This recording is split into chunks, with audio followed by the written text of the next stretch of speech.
के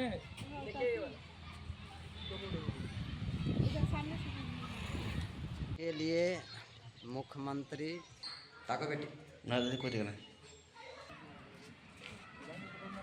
पहले कच्चा मकान में रहते थे तो टूरिस्ट वगैरह बोधगया में आते रहता तो इधर भी आए तो उन लोग के अच्छा नहीं लगा तो उन लोग घर बनाने के लिए बोला था। हम लोग को पहले विश्वास नहीं था कि वो घर बनाएगा। कम से कम 2 साल वो लोग कागज़ पत्र में टाइम लगा दिया। तब बनाते बनाते जब बन गया तो हम लोग को भी अच्छा लगने लगा जिनका बना है उनको देखकर। तो उन लोग ने बहुत कड़ी मेहनत से ये बिल्डिंग खड़ा कर दिया। इस बिल्डिंग के अंदर 2 रूम है और एक बरामदा है, एक किचन रूम है और एक बाथरूम है। और सभी जितना बिल्डिंग बना है सभी में एक चापाकल है। सब कुछ उसमें दे दिया, खाली बस रहना, साफ सफाई करते रहना। कहते हैं ना, किस्मत जब चमकती है तो चारों तरफ उजाला हो जाता है। आज हम बात करने जा रहे हैं गया का एक ऐसा गांव जो राजमहल के रूप से देखा जाता है। सड़कें नहीं थी, नालियों का बदहाल स्थिति थी, लेकिन आज उस गांव को देखकर लोग कहते हैं कि वाह रे राजमहल। चलिए अब आपको हम जरा विस्तार से बताते हैं। बोधगया में एक गांव को विदेशियों ने बदल दी तस्वीर। कभी बजबजाती नालियों और घास फूस के झोपड़ियों में रहते थे महादलित परिवार। आज विदेशियों ने बना डाला इनके लिए आलीशान मकान। विदेशियों ने नाम रखा दशरथ देश। बिहार के गया में महादलित परिवारों के लिए एक विदेशी संस्थान ने इस कदर पक्के मकान बना दिए जिसकी तारीफ हर जगह हो रही है। कभी गंदी नालियां और घास फूस के झोपड़ियां बनाकर महादलित परिवार रहते थे।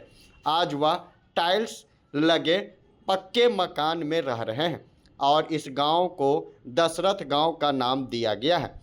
विदेशियों ने इस महादलित परिवार के सपनों को साकार कर दिया है, जिसे सरकार ने भी कभी सपने में भी नहीं सोच सकता था, जिसे आज यह विदेशी संस्थानों ने कर दिखाया है। दरअसल बिहार के बोधगया के सिलौजा गांव है, जहां लगभग 100 से 150 घर महादलित परिवार रहते हैं।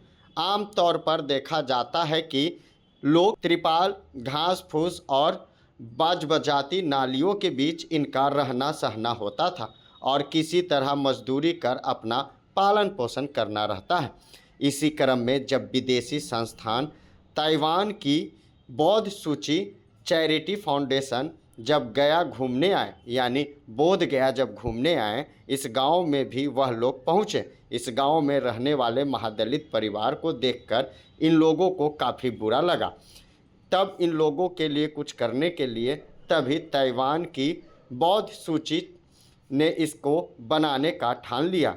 इन लोगों के ज़मीन पर परवाना का रसीद मांगा गया। जिन लोगों का परवाना का रसीद था उन लोगों के लिए संस्थान द्वारा कागजी प्रक्रिया पूरी करने के बाद 40 परिवार के लिए कच्चे मकान को हटाकर पक्के मकान बना डाले और इस गांव की चर्चा पूरे देश विदेश में होने लगी। Bureau report Patna. था पट्टी में रहते थे, प्लास्टिक देके या त्रिपाल देके शेर के घर बना था, उसे हम लोग रहते थे। देखते देखते आदमी आते जाते गया कि लोग परिस्थिति खराब है, किस तरह से रहना चाहिए। इस तरह से फिर अपना विदेशी लोग आते जाते रहते थे, कपड़ा राशन फासन देते रहता था। उसके बाद लोग समझ में आ गए, लोग मकान बना देना, बना दिया। 13 लाख का मकान बना दिया। सब कुछ उसमें दे दिया, खाली बस रहना, साफ सफाई करते रहना।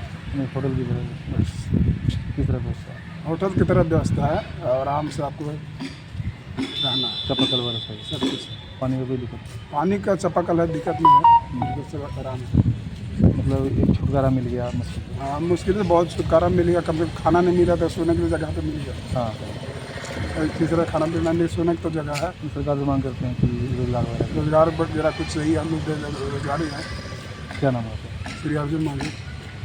ये दशरथ देश है। इस गांव का नाम दशरथ मांझी के नाम पे रखा गया है। तो हम लोग यहाँ पे 2012 से रह रहे हैं। 2012 से यानी धीरे धीरे, पहले उतना नहीं थे, पहले 40 गो बस, उसके बाद हम लोग आए हैं।